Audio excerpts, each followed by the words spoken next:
When I was still a young boy, my parents had two pictures in their sitting room. The one said, "What is a home without a father?" And the other, "What is a home without a mother?"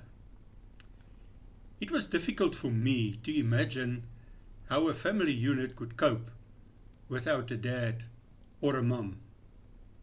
However, approximately 42% of all households in South Africa are currently headed by women, and more than 60% of children in South Africa are raised in the absence of their biological fathers.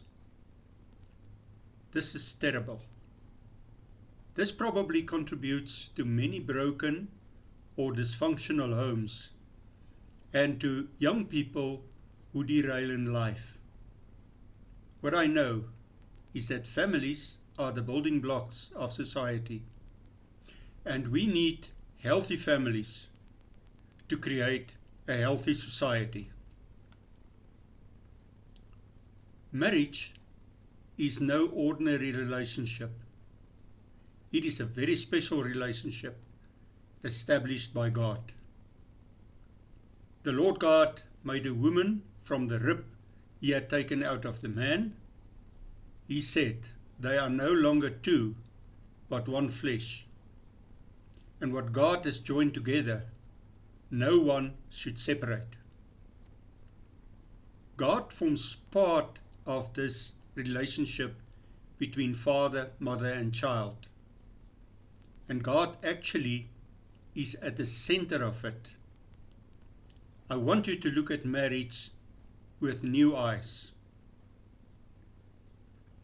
A man and a woman choose each other as lifelong partners. We also make a choice to have a child or children. We live together under one roof. The beauty of a family is that mom, dad, and child are there to unconditionally serve each other's needs of love, emotional and physical support, protection and guidance. This is how it should be. There is no place for selfishness. What binds you as a family is more than what divides you. The family do things together. However, naturally speaking, fathers are well equipped to provide some structure, teach norms and values, and maintain discipline. On the other hand, a mother's emotional sensitivity and awareness allow her to quickly pick up on subtle cues, respond empathetically, and foster deep emotional security. For a successful family unit, we need to take hands. That is how it should be.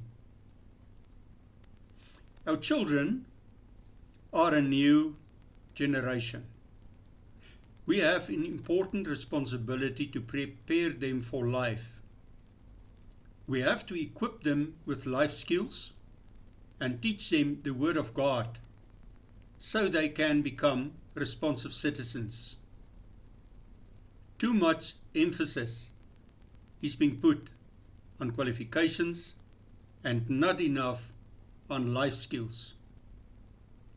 This is our responsibility as parents, not that of teachers, pastors, and others.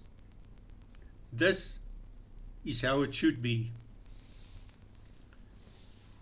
When we live in this special relationship, then only will families become true building blocks of society and can our country prosper.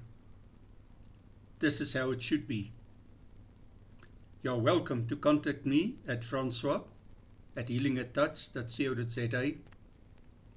I wish you a successful and prosperous journey.